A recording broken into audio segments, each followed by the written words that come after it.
Alright, so the special instructions bit is actually really long, so that's why it's in a separate episode. Okay, well now normally special instructions section is separated into about 7 different areas. However, smaller airfields won't have all of them as they don't have the same services.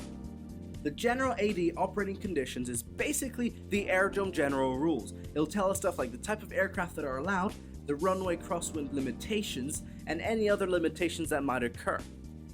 So the air navigation hazards is pretty obvious what it is for.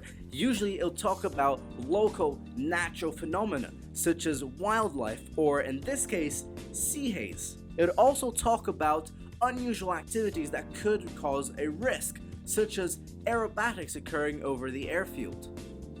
Procedures and special instructions pretty much describes the normal procedures that occurs at the airport for different situations. So you've got the normal procedures for circuits, for taxiing, for approaching and departing the airport, and of course it gives us the names of those reporting points that were on that first chart.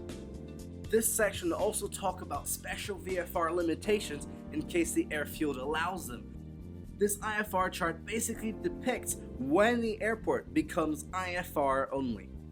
The night VFR bit will simply talk about the night VFR limitations at this airfield, the normal procedures for arriving and departing, and the meteorological limitations for night VFR to be still possible. The AD equipment section talks about the equipment available at the aerodrome for both weather observation and traffic surveillance and anything else that would normally be worth mentioning. Here, for example, you see that they've got STAP and that they've got radar. Special radio communication instructions talk just about that, special radio comm situations. And mostly they talk about what to do if you get a radio comm failure. However, there are circumstances where they will talk about specific procedures for that airfield.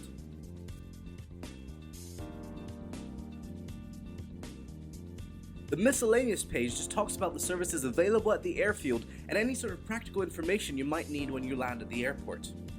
You'll find information about the location of the airfield relative to the local town or city. It also found information about the air traffic service available, find information about the availability of night VFR.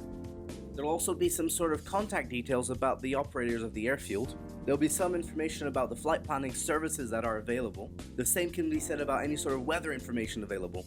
There'll also be information about the police and customs services. In some cases, the customs services on a regular basis, at certain times, on certain days. In others, though, it might be probably like on a prior notice basis, so you'll have to contact them about 24 hours beforehand normally, and then when you arrive, they'll be there waiting for you, and then they'll leave after they've checked your passport and stuff.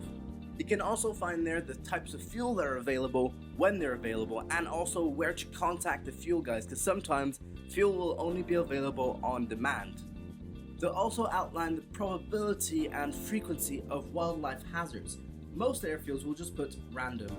Now there's a section called Hangar Availability for Transient Aircraft. That's basically just talking about if any hangar space is available for aircraft coming from the outside. Now, it's not because there isn't any hangar space available that you can't leave your aircraft at the airport for a certain period of time, like Perpignan. You can. However, it's generally a good idea to contact the airport operator first to make sure you can book a slot.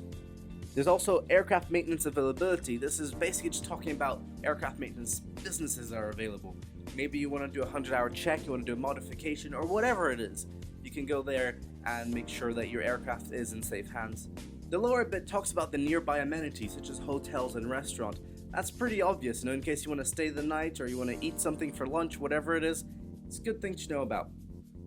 Well, that's it for this video. Thanks for watching. If you have any more questions about these French VFR charts, feel free to ask them in the comment section below, or you can ask them on Twitter and Facebook by hashtagging Merryface Aviation. I'm Tarek Merryface. I'll see you guys next time, and happy flying. Hi guys, welcome to the end card. Congrats if you've made it this far. Click on the subscribe button to my right if you want to subscribe. Below are a few of my latest videos. Also, don't forget that I have a website, and would greatly appreciate it if you went ahead and had a look. It's not just my content, I go ahead and put there anything that might be of interest to someone who likes aviation. Well, thanks again for watching, I'll see you guys next time, and happy flying.